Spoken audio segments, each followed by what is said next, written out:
From Unity of Houston, Texas, this is the Awakened Life with Reverend Howard Caesar. Unity is a non-denominational spiritual community providing a positive, practical, and progressive approach to Christianity. Let's join the service in progress now with Reverend Howard Caesar. So I have just returned from 3 weeks in India, where I like to go. I've typically the last several years been going once a year for personal development, growth, spiritually. And there are people said, you know, when you come back, I always look forward to both of you telling us a little bit about the experience. And I really haven't gone and done that in the past, so kind of responding to those individuals. I'm going to try and give you a snippet. It's hard to share and give you a picture of what has taken place over a 3-week period in this span of time, but I'll do the best that I can. As I think all of you know, I'm very committed to my spiritual growth, as many of you are, and our ministers are, and they're no different. But you know, I think of it as an architect. If he wants to, you know, really develop his craft, he studies and specializes and goes deeper into experiencing all the different designs of how to build buildings and how to design them and just really develop and deepen himself. A surgeon wants to do the same. In other words, if he's operating on you, you want him to have some wealth of experience and knowledge. You don't want to be the first one on the table or something. But as a spiritual teacher, the point I'm making is that I certainly admit that I don't know everything. I have not experienced everything, and I cherish the opportunity to expand and broaden my horizons in the field that God has led me into. And so I love to be about furthering my growth, my expanding and exploring and discovering and just advancing with the intent to perhaps be more effective in helping others in their progress along the path as well. One of my favorite verses is taken from Isaiah chapter 40, verse 31. Many of you know it because it's your favorite too, perhaps. And that is, they that wait upon the Lord shall renew their strength. They shall mount up with wings as eagles. They shall run and not be weary. They shall walk and not faint. I love that because I love eagles to begin with, but also that part where it says, they that wait upon the Lord. And it's really important that you get that. It's not just, you know, kind of, I'm going to wait for you, God. When are you coming? Are you going to help me? When are you going to guide me? It's a misnomer, misunderstanding with the word wait. Because what it really means is, I am going to engage with the Lord.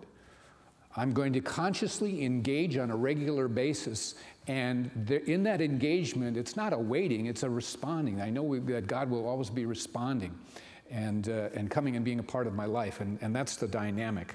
And so basically, if we allow ourselves to be lifted up on the wings of the eagle, the results are that we are renewed in our strength, and we're able to rise up higher like the eagle and be able to get a view of life, of all of creation below, as an eagle would. And you know, actually they're magnificent birds, and I have various eagles in both of my offices, the one at work here and the one at my home, of ceramic and glass and all different designs, and many of you perhaps do too. But it's symbolic for me, the eagle. And there's a story actually I came across in the internet that is about eagles, and there's supposedly about 60 different species of eagles, and most of them live around 25, 30 years, something like that, 40. They're not sure because they only know those that they've banded. But there is one species, according to the internet, that lives to be as old as 70 years. But it comes to a point at about 40 years, 35 or 40 years in that bracket, where it has to make a basic decision. Its talons are no longer working to be able to grab the prey, to be able to feed itself. It has a long, sharp beak that has continued to grow and just kind of bent on down, and it loses its function. Its wings have now become thickened, and its breast feathers and so forth so thick that it is difficult for it to fly. And so it has one of two options it has to make, this particular eagle, and that is either to die or to go through somewhat of a painful process of change. and transformation. And so those that do fly to up into the mountains on some rock or boulder, and they begin to knock their beak against a rock until it breaks up, and they're able to kind of pluck their beak out and then allow it to grow anew. And then they also begin to pluck out their talons, and then once they grow out, then they're able to, again, pluck the feathers that have gotten heavy and made it difficult to fly. And after a period of about 5 months, that eagle is able to take flight and supposedly live another potentially 30 years. So spiritually, what does that say about us? How does that apply? Well, we want to go to the mountaintop, and we really want to enter into our own change and transformation, but it's on an inner level. And what is the payoff? It's not necessarily the goal of longevity, although that's great. We all want to live longer. But the real purpose is for quality of life. We want to go to the mountaintop. We want to change. We want to transform. We want to know better who we are, the life that we're living, the universal principles that are to be applied. So the quality of our life is there, and that we are able to grow, and that life is then able to be lived fully, not partially. This life, there's a way to live it. There's a way to be in it. There's a way to be in relationship to it. And there have been those who have demonstrated and experienced that and sought to pass that on to us. And so it is worthy of our taking note of this. So in addition to my prayer life and my time of meditation and quiet time and living the principles, I love to be able to explore and experience what's out there that may feed me, that I'm drawn to. And so I have come to learn about, this as being one of the places is the Oneness University in India. And so I've been back a number of times now, the last several years. It is a school. It's called the Oneness University. It's not a place that everyone needs to go, but I am led to go there. And actually, some of the unique, I think, features of it is that I like the fact that, you know, the founders of Unity were Charles and Rose Fillmore, and their whole intent was not to start another religion or spiritual path, really. They were to have classes and prayer groups and then have people come and learn these universal principles and then take them back into whatever church or temple or whatever they were currently involved in. So that this was just a supplement. Well, so it is too with the founders of the Oneness University. The last thing they want to do is to create another religion. They say the world has enough religions, and actually they are the cause at times of a lot of separation. They're trying to do away with separation, okay? So what they're doing is creating an opportunity for people to come from all over the world to learn universal principles that are there and to lift one's consciousness, the collective, so that the good of humanity might be sought and helped and developed, no matter what their spiritual path, whether they follow Buddha, Krishna, or Christ, or whomever. And they come from all over the world. 165 countries are represented because people want oneness. And they love the fact that they're not driven into a particular religious path. There is that freedom there. And that's what Unity is about, too. And that's why we bless all paths, all traditions, and all religions, and all people. We're all one. We're all one God. And so there is that affinity and that closeness that drew me there. So I like their vision. I like their purpose. And I like that their teachings are universal, because here in Unity, we seek to teach universal principles as well that overlap and come from the ancient, as well as certainly our focus is on the teachings of Jesus Christ. But Jesus Christ, you have to know, was teaching universal principles, okay? And so these that you're exposed to at the Oneness University are ancient in flavor. And they're not exactly the same as Unity, but there is a much similarity. And the ancient spiritual ideas that are offered there are actually teachings that I find over and over are embedded in what Unity's teaching, so it's so validating and meaningful to be able to give the time. When you have, 12 to 16-hour days being given to spiritual principles and integrating them into you and going deeper, something happens in you when you have and are blessed with the opportunity to give that kind of devoted time with people who have understood ancient techniques and approaches and chantings and ways and means that are modern and ancient. it becomes a very, very powerful and meaningful experience that draws me back. So they have teachings and classes and courses that are for the new as well as for the more advanced that have been there for a time. And it's different than, of course, even though it's called a university, it's not like universities in the United States where it's all about receiving information. What that's about there is being immersed in an experience. It's not about basically learning the tools for how to live and succeed in the outer world. It is to some extent, but it's mainly really about getting in touch with your inner world. It's about transformation, awakening, living life, opening to wisdom, love, and most importantly, it is about deepening your bond with love. So though it's not a new religious path, it's dearly invested in you going deeper in your bond with your divine. And so that is very, very meaningful. So I enrolled in two 9-day courses. First 9-day course was Doors to Fulfillment. The second was Doors to Awakening. And the whole experience is a process. Can't go through all of the different steps of becoming, the fulfillment and the awakening necessarily, but what they did talk about is that are keys that open the doors to fulfillment.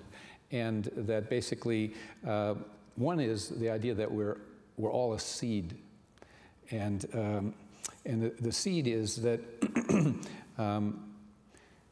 seed needs at least 4 things. A seed needs soil, and the soil symbolizes silence. Being in the depth of the soil is silence. And they say you need, in order to break that shell, in order for you to grow, you need times of silence. They call it mauna. So that basically when you are there, and you leave class or you're in between class or whatever, you're not supposed to talk. You're not supposed to be in conversation because you're contemplating, you're in silence, you're allowing your being to bring up whatever has to be looked at, explored, as opposed to being distracted, which much of life is about. So silence is very important. The second part of a seed's growth is water. And 4 things contained in the water, they say, is basically to have in each day, be watering your day with gratitude, with love, with happiness, and helpfulness. And then the third thing that a seed needs is its atmosphere, and it's becoming conscious of the energy field is your atmosphere, the energy field that you are in.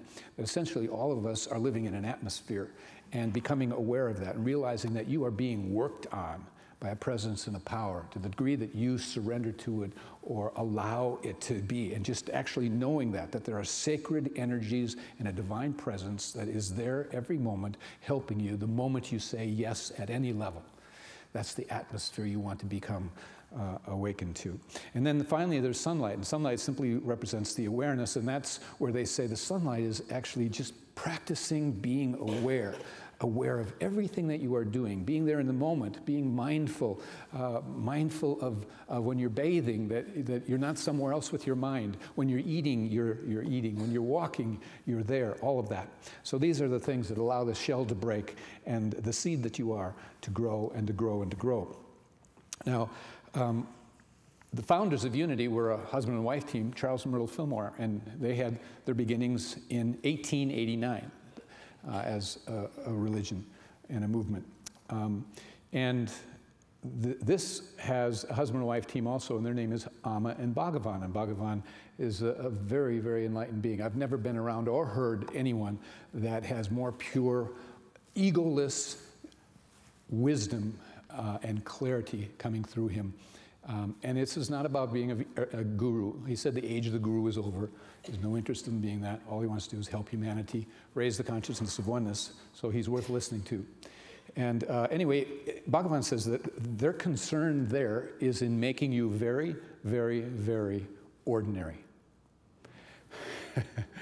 Now you'd think, well, isn't Unity about we're extraordinary beings?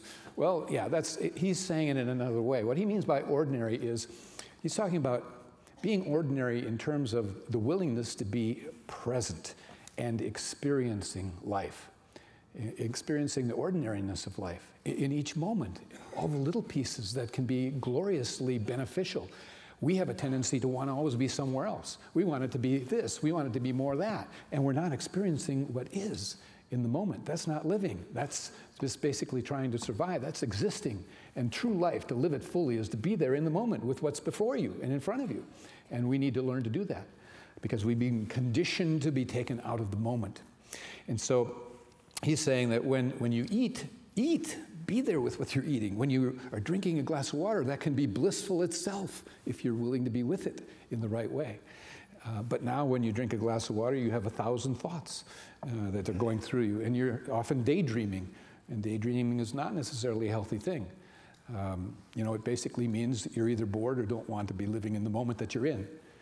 So when you talk to your spouse oftentimes and you don't listen, you're just not being present. You're somewhere else. That happens to most everyone. It's something that we all as humanity face. So the focus is on inner work. It's about being changed on the inside.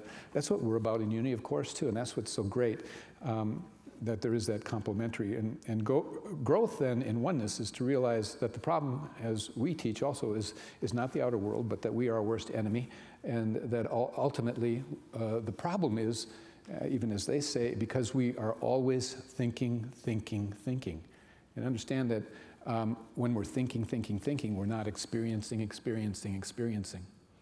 And so the outer world is a reflection of our inner world. So ideally, we want to actually begin to quiet our mind a bit, okay? So when thinking is required and you need it, then it's there, because thought is creative. But instead of us using thinking is using us. It's dominating us. And that's a lot of what awakening and transformation is about from their perspective. And so the purpose of life is to live and to be enjoyed. And to be enjoyed, it has to be experienced. To be experienced, it has to be in the moment. And so it means everything from a cup of coffee to simply going on a walk. But it's being there, not going on a walk and then you're somewhere else. You're where you are. And you're feeling the breeze, and you're feeling the sun's rays, and you're with life in that moment. And then you become ordinary. And when you become ordinary, then they say, even small little things are joyful, life-giving. You're living. You're not escaping the moment. And so, but we aren't there. We're often in our minds off somewhere daydreaming and in the past or the future. And, it's conditioning, so it's not like, naughty you. It's just we've all been conditioned. And so they are all the extras. So those are the extras that get piled on being ordinary and in the moment, all right? So that's something to learn. And so awakening is a process. Spiritual awakening is a gradual thing. It's not sudden. So it's not suddenly you become spiritually awake.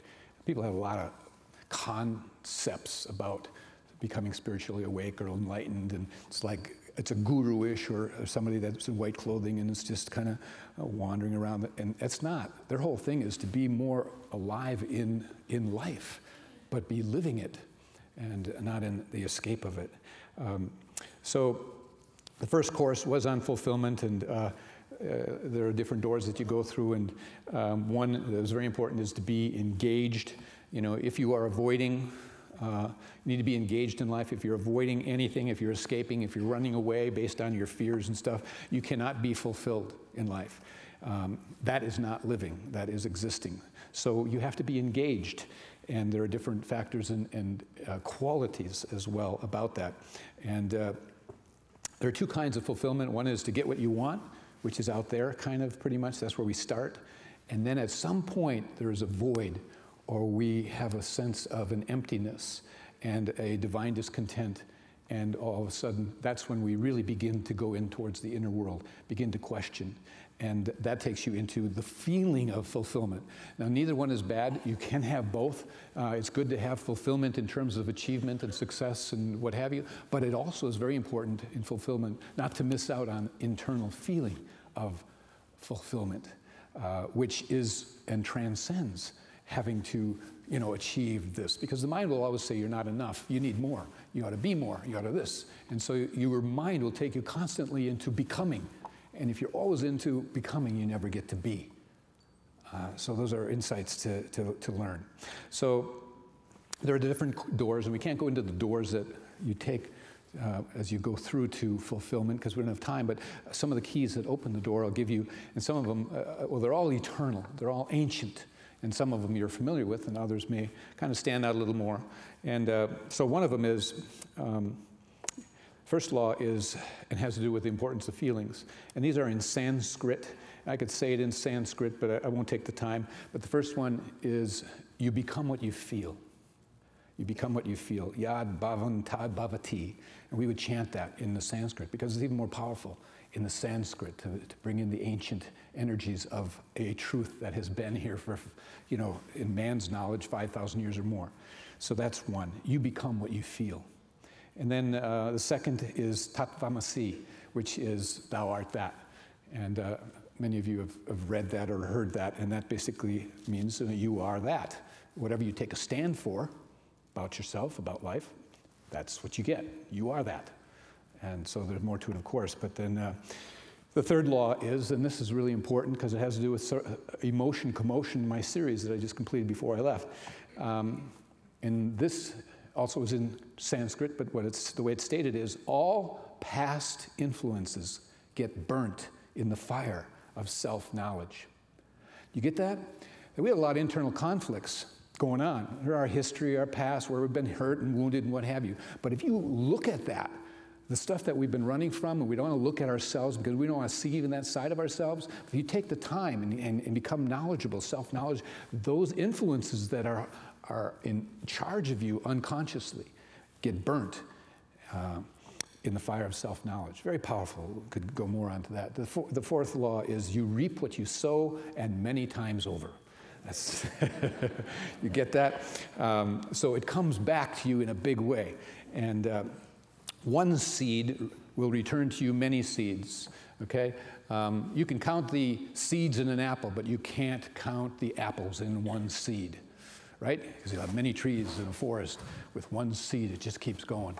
So, and don't think in terms of the negative. Think in terms of the power and what returns to you when you get things righted and constructively are planting the seeds of good. And the fifth law, develop detachment to the need. And that is basically determining or distinguishing between necessity and need. That many people are needy, and their life is about neediness. I need this to be happy. I need that to be happy. Whether they say it or not, it's going on in their mind. I want this. I want that. And a lot of times it's, I'm not happy till I have that. So basically, look at the fact that get your necessities met and be grateful and get out of the, detach from need, that you must have this in order to be happy. It's okay to go for things, but in the midst of that, be fulfilled and in the moment and rejoicing and grateful that your necessities have been met on the way to flowering into more. So anyway, another thing that's important to realize is there's a difference between awakened states and becoming awakened, because essentially those who pursue the spiritual path, there is a way to become spiritually awakened. It's not like, poof, I'm there. It's you move into, your brain actually changes. There are neurobiological changes that are permanent, that bit by bit, incrementally, you become more awakened. Now, awakened states are the fact that we move in and out of, at times, energies which change the brain also, but they just change the chemistry. And so they may be more peace or love or joy, and we've experienced them. And maybe it's a moment with a child, one of your children, or it might be serving somewhere, or it might be attending a workshop today, and you're just off a high. Well, that'll change the chemistry, but that will come down again. And what they say is, so that states come and go. Awakened states come and go. But the more you have awakened states, eventually they become permanent. And that actually sets up a line of new neurons. And there's a shift in the brain where now aspects of what was just a chemistry in the brain and was temporary now is permanent at some level and can deepen and deepen and deepen. And so that's the process that basically happens in the brain. But you're more than your brain, and that's a whole other story. There is the idea that my body is not my body. So let's just lay that down for today. Anyway, there's another big issue is false identification, and you know, the thing that we think everything is ours, this is mine, and you have to come to the realization that you see that nothing is yours. Nothing in this world is yours. It's all a gift. It's on loan, okay? And even your body, you're a tenant for now, from one perspective.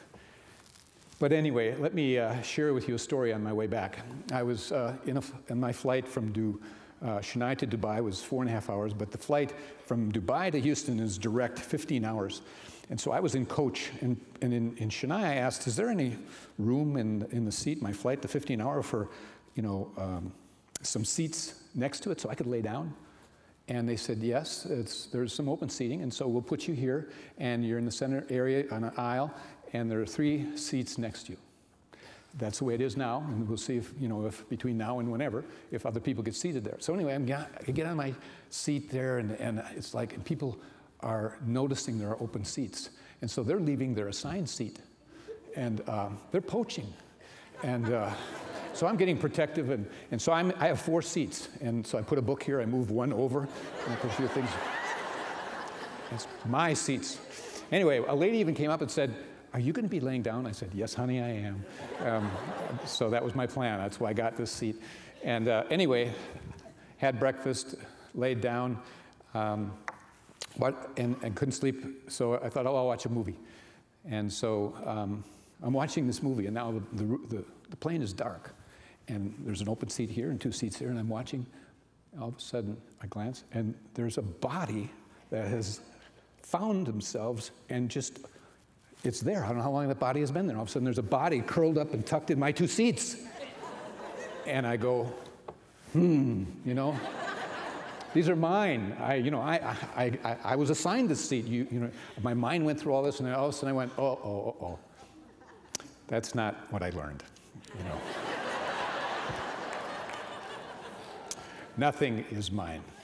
And the way you know that there's something to look at is when you have a reaction, an internal reaction.